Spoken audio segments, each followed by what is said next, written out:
midfielder Kobbie Mainoo has requested a loan move to get more game time this season, but Ruben Amorim wants him to stay and fight for his place.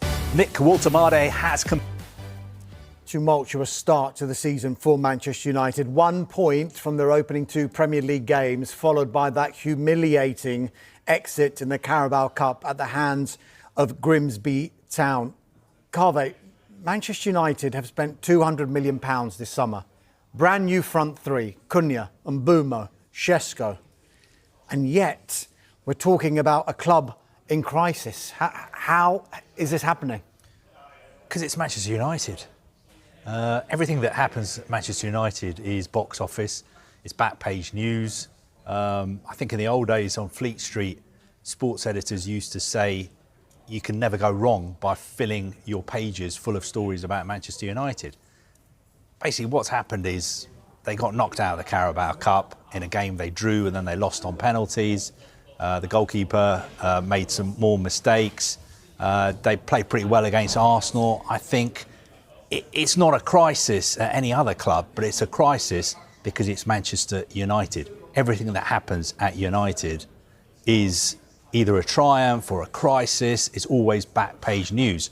And I think Ruben Amorim, he's a very emotional person. He's a very honest person, but maybe he's underestimated how much everything he says and does is under the microscope and is going to get scrutinised and talked about, not just by us, but also on social media. But that's what happens when you're the manager of Manchester United. Yeah, and a number of players are under the microscope as well, particularly ones that have been linked with a move away from Old Trafford before Monday's deadline. Here's what Ruben Amorim had to say about Kobbie Mainoo today. I want Kobbie to stay.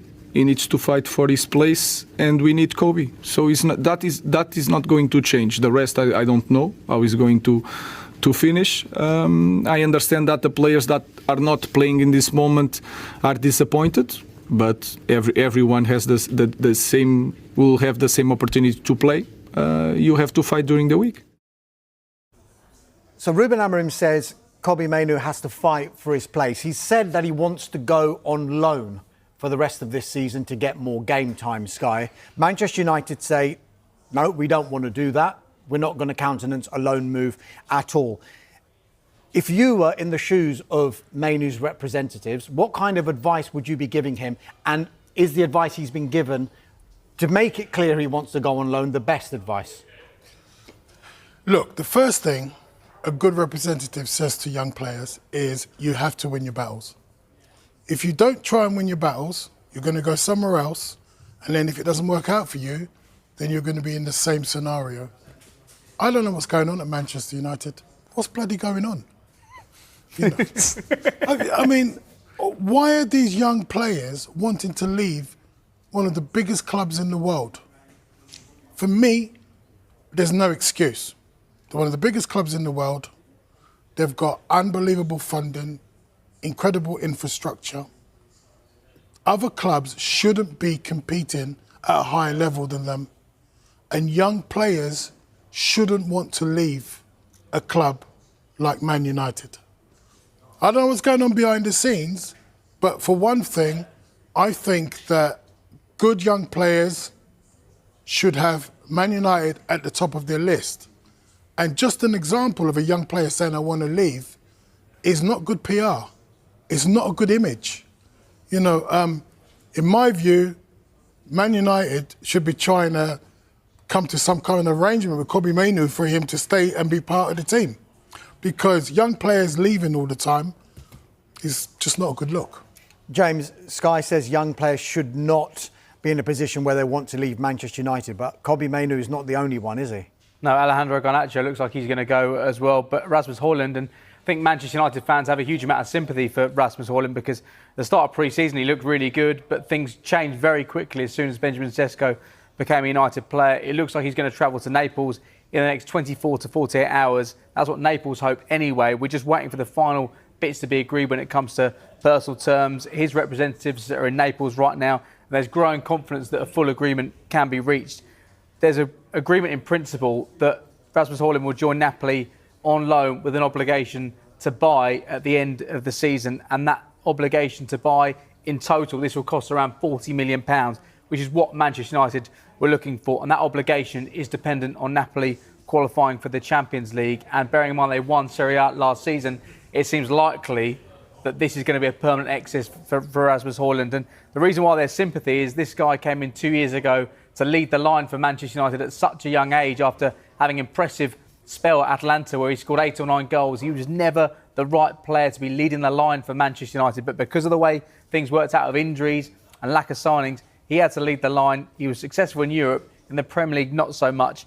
I think in an ideal world, I think United would love to keep this player on the books and alone him come back after a season at AC Milan and reassess him and him come in and compete with Benjamin Sesko. But because of the business they've done, there is a need to bring in money, and £40 million does represent good business considering the 2 years that Hojlund's been there for. Yeah, and it's not just Rasmus Hojlund, is it, that Manchester United are looking to sell or offload. Antony is one. Real Betis increasingly confident now that they can strike a deal alone with an obligation. That one could be worth over £30 million eventually. Tyrell Malacia, Elche, one of a number of clubs who are interested. He's got 1 year left on his contract, but United are happy to see him go on loan.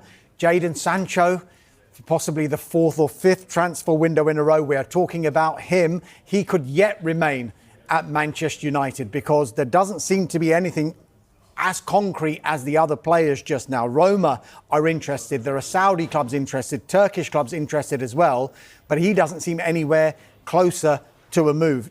Carve, James mentioned his name there at the top, Alejandro Garnacho. That one does look closer to departure, doesn't it? Yeah, I mean, he's got the move that he wanted.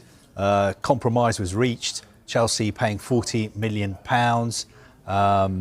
probably a little bit more than Chelsea wanted to pay, a little bit less than United wanted. He's been having his medical today, and we're just waiting for official confirmation that he is now a Chelsea player. So Chelsea for Garnacho, can you see them doing any more ins or outs? Well, I think they're still in talks to sign a goalkeeper. The goalkeeper from Royal Antwerp, they're in talks to bring him in. I still think they need more. When you look at the way they've been performing, okay, they've totally changed their front line, but I still think they need, to look at the goalkeeping situation. Midfield as well doesn't look exactly right, but.